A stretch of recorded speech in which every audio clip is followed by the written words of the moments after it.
Plus two ഫിസിക്സിലെ ray ഓപ്റ്റിക്സിലെ important 1 mark questions. First question, condition for total internal reflection. രണ്ട് conditions ആണുള്ളത്. ഒന്ന്, ലൈറ്റ് ഡെൻസറിൽ നിന്ന് റെയറിലോട്ട് പോകണം. രണ്ടാമത്തത്, ആംഗിൾ ഓഫ് ഇൻസിഡൻസ് ക്രിട്ടിക്കൽ ആംഗിളിനേക്കാൾ കൂടുതലായിരിക്കും. ഓക്കെ. സെക്കൻഡ് ക്വസ്റ്റ്യൻ, നമ്മളൊരു ലെൻസ് വാട്ടറിൽ മുക്കി വെച്ചാൽ എന്ത് സംഭവിക്കും? ഫോക്കൽ ലെങ്ത് കൂടും. ഓക്കെ. അതേ സമയത്ത് മിറർ ആണെങ്കിൽ മുക്കി വെച്ചാൽ ഫോക്കൽ ലെങ്ത് ചേഞ്ച് ഇല്ല. Okay. Then relation between critical angle and refractive index n is equal to 1 by sin IC.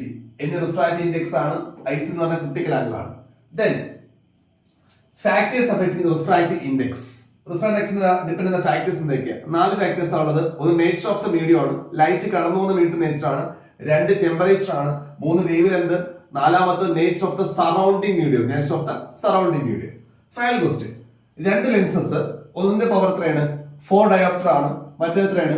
2 ആണ്. രണ്ടും കമ്പൈൻ ചെയ്തു ഇക്വാലന്റ് ഫോക്കൽ ലെങ്ത് കാണാൻ പറയും. കോമ്പിനേഷന്റെ ഫോക്കൽ ലെങ്ത് കാണും. നമ്മൾ ആദ്യം എന്ത് കാണുക? ഇക്വാലന്റ് പവർ കാണും. എളുപ്പമാണ്. 2 പവർ കൂടെ ആഡ് ചെയ്താൽ മാത്രം മതി. വിത്ത് സൈൻ. ഇവിടെ +4 ആണ്, ഇവിടെ -2 ആണ്. ആഡ് ചെയ്യുമ്പോൾ എത്ര കിട്ടും? +2.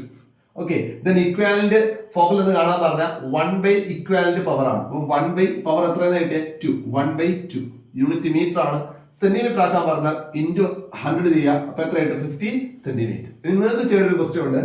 ഈ ക്വസ്റ്റ്യനിൽ നമ്മുടെ കോമ്പിനേഷൻ കൺവേർജിങ് ആണോ ഡൈവേർജിങ് ആണോ? ഈസിയാണ്. കൺവേർജിങ് ആണോ ഡൈവേർജിങ് ആണോ? പവർ നോക്കുക. പവർ പോസിറ്റീവ് ആണെങ്കിൽ കൺവേർജിങ്, പവർ നെഗറ്റീവ് ആണെങ്കിൽ ഡൈവേർജിങ്. ഓക്കെ.